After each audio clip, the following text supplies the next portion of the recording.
Welcome back sa tiyang programang Bombohanay Big Time, and again, ini po si Bombo Kier Liadop. Okay, unang na daw mga kabombo, proceed kita sa panduwatang bareta o nina, nasa linya na po kan sa tuyang komunikasyon ang sa tuyang mga kaibahan para po pag-ulayan pa ining sa inda pong reaksyon, preparasyon, kasi tigdi po sa banwaan in Pili, igwa na po ning isolated case kang ASF. So makumusta daw ining mga pagtaraid na barangay diyan po sa Banwaan Pili, particularly digdi po sa Karuy-Ruyan, Pili, Kamsur. Sige daw, kumusta unta diyan sinda Kap mga kabombo? Yaw na po sa linya si Kap Jerry Canabe kan Karuy-Ruyan, Pili, Camarines Sur. Marhay na pagkaaga po, Kap. Mabalos sa pagpaunra sa interview. Good morning. Bati mo na kamo, Kap, sa satuyang mga viewers and listeners. So, good morning sa mga viewers and listeners kang Bombo Radio. Salamat, nagraray sa pag-interview nito sa Kuya tungkol sa ano man na mga nararanasan tango niya ng mga panahon. And good morning po sa Gabos. Okay. Punan ta, Kap, ang sa tuyang interview na baritaan ni kay dyan sa Banwaan Pili. Igwa na ning kaso ning ASF. Kap, ang nakaliis lang na aldaw. Daw bako man sa tuya, digdibaga po sa Pawili, kundi ako nagkakasala. Pero kumusta, Kap, ang sa tuyang mga diyan, preparasyon? Ano ang inutang mga ginibo tang mabaritaan tang igwa ng kaso ng ASF sa Pili, Kap? So, sa mga barangay, specialmente itong isolated cases na duman sa Pawili na pabarita, hindi po sa Karuy-Ruyan, nagpapasalamat kami as of now, mayo pa kaming nararanasan na araw yan. Pero bilang saro kaming munisipalidad, kami naghahanda man dyan. Now, ano ang mga paghahanda na ginigibok ang barangay? It should be reported to the Municipal Agricultural Office together with the collaboration of the Department of Agriculture. Kung sakasakali man may mga sintomas na maranasan kami di sa barangay, right after kaya na mahiling mi, tayo kami igding Committee on Agriculture, dapat masawata tulo sa pamamagitan kan mga agency na iyo ang nangamahala kaning mga bagay-bagay na ini. Iyon man po ang mga preparasyon niya na. Monitoring. Opo, yun. Pero inikap threat na iniyo kang ASF sa digdi sa Pawili. Nagdulot ba inikap ning pangamba? O apod kay niyo worry?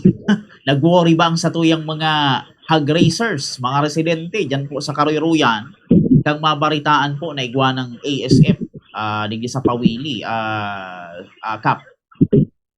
So, siyempre po si Gabos ng mga hog racer, nag-addict ka yan. Pero sabi baga, hindi ko lang kung ini totoo na, tamayo pa man ako ito sa Karuy-Ruyan na hiling, igwa na kaming inaapod na mga preventive na ginagamit para daig na madakuan ng ASF ang sarong lugar.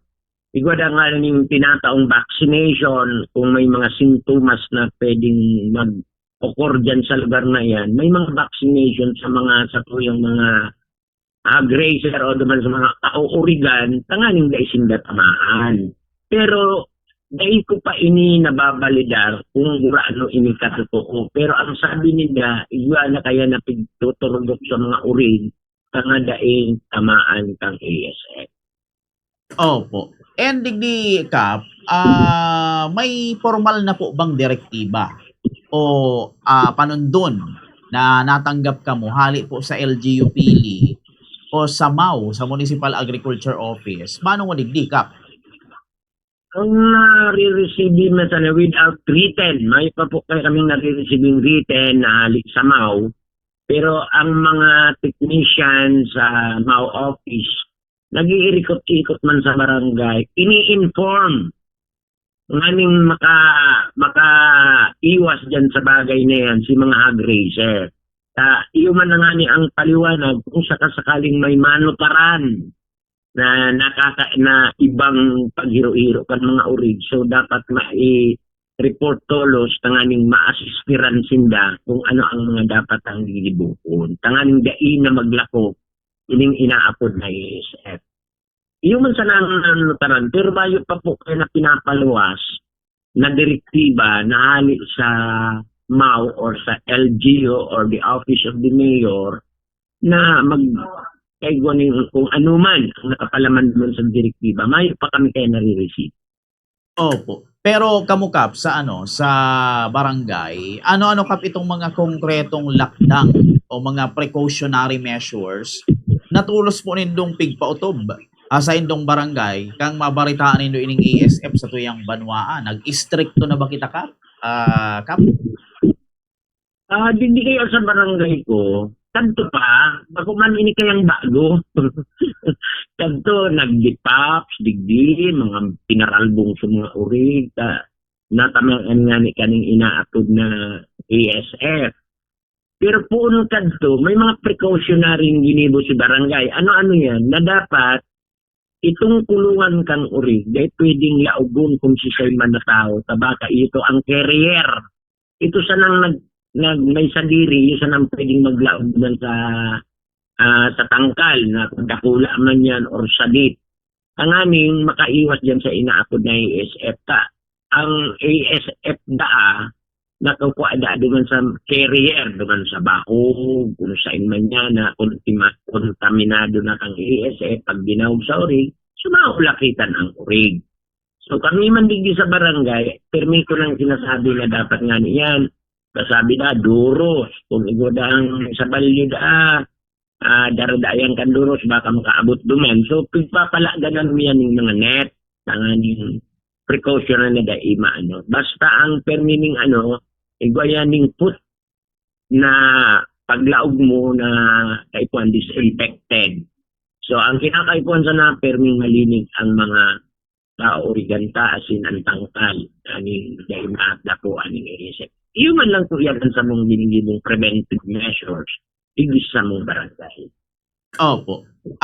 Nagkaag ka mo kap o nagkakaag po ba kamo kap ng mga checkpoint, sanitation tents o paghihigot sa paglaog o pagluwas kan mga buhay na uring and karni sa satuyang barangay kap? Hindi, sa yan, tama kaming nananataran dahil pa man dinideklara ngayon ang karuruyan na iguana ngayang dyan yung urig na tuntaman niya din nakang ASF, di pa kaming checkpoint. Pero kahit to, ginibong mi na iyan, may checkpoint talaga kami dyan na malaog, maluwas, talagang dahil yan tinutugutan kang panahon na nagkaigwaman kaya ni outbreak sa ASF di sa pili.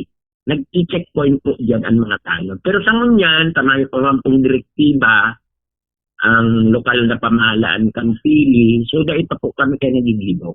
Pero nag-aalat kami kung ano ang directive na halit sa inda, lalo na sa MAU, o kung ano man po ang sasabihin ninda duman sa directive, so siyempre ma-comply po kami. Yeah, apo. Yes. So digdi kap may ginigibo ba kamo kap na pag-iimbentaryo o pagmanman duman sa mga nag-aatama ning urig? Arog ano ba itong backyard or commercial racers sa indo pong nasasakupan kap? Hindi kaya sa mo, mayo man dakulang hog raiser. Puro sa number backyard, tulong urig, apat na urig, bayo po iging dakulaon. So, iba po kami kaya iging ordinance na pinasarapakadto pa na dapat ang mga backyard na iyan, kaipuhan, mai-rehistro sa barangay. So, may rehistrado po yan digdi. Kaya lang doon na po yan na-fix na kung sakasakaling dinidispose na nila. Si datos kan 2024, dahil ko aram, or 2025, dahil ko aram kung applicable pa itong yan, siyempre, ring bala, after 6 months or minsan dahil na nga kami kapmaurig. So, maliles duman sa samuyang datos.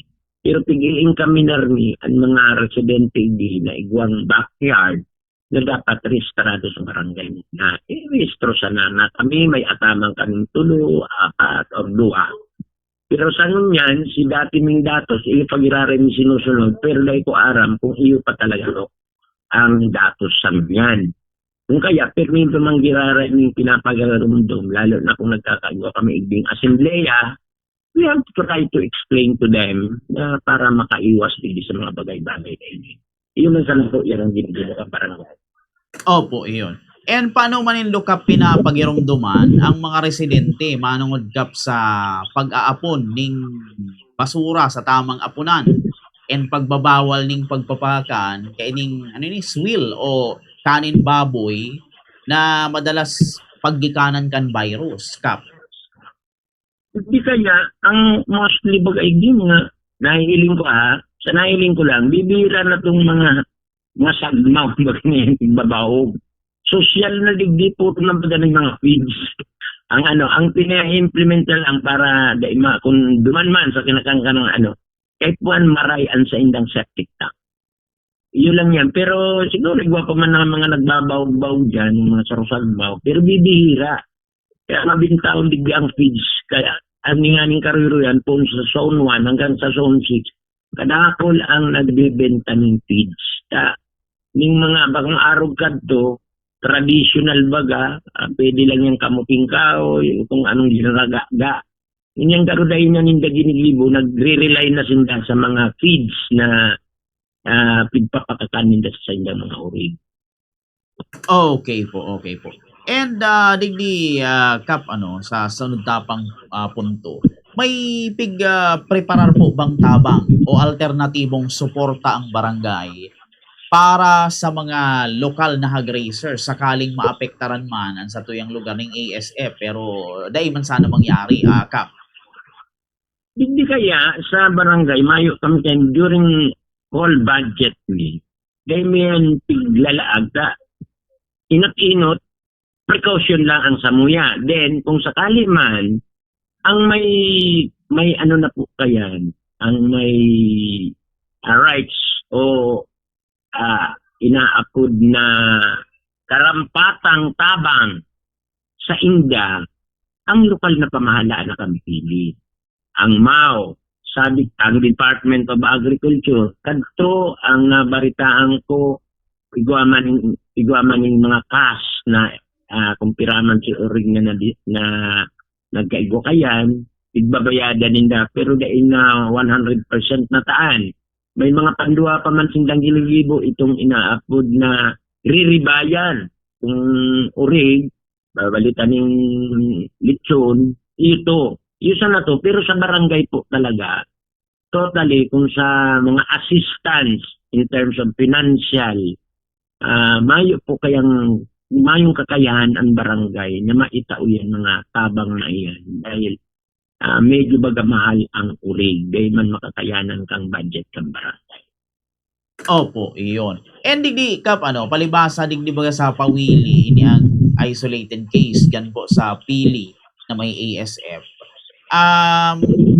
Ano Kap ang bareta ni digdi Kap sa Pawili? Ano ba? Malala? Gora ano ba kadakol ang mga may ASF dyan na Origan? Gora ano ka stricto?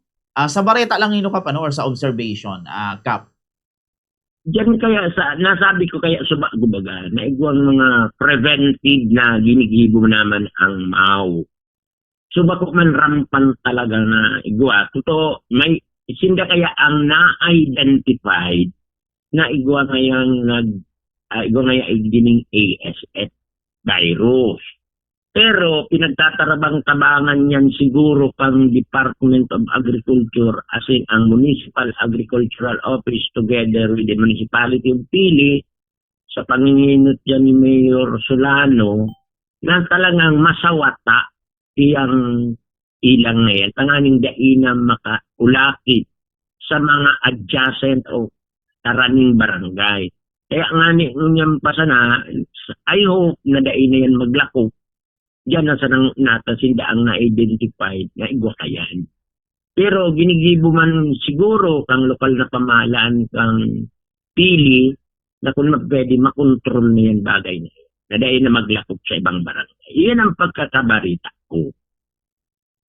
Opo, iyon. Okay. So digdi Kap, bago kita magtapos sa satuyang interview, ano na lang Kap ang sa indong pangapunan sa mga kabarangay mga residente sa Karuyaruyan para magtinir na ligtas, salbado, malinig ang sa tuyang pong lugar, particularly si mga hog racers dahil po maapektaran ng ASF. Kap. So, ang pangapunan ko sa mga sakuyang nasasakupan, always monitor ang sa indang mga hog racer or backyard na urigan.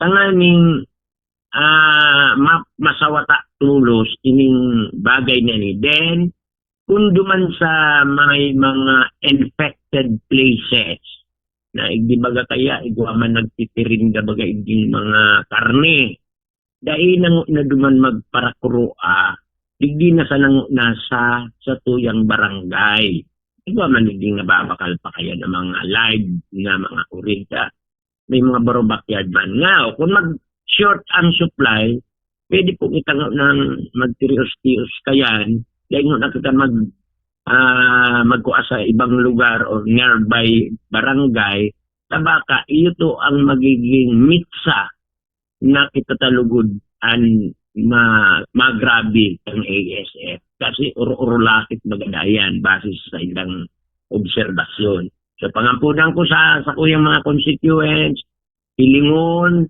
Pakarayon, itong sinasabi kang ipaparasabi mi na dapat ang pag-ataman kang urig, kung sisay siya na dyan ang ataman, always disinfect ang pagkakalibutan, kan sa ilang mga kangkantanganing daydapuan ng ASF. Iyan ang samuyang pangapudan, Permi.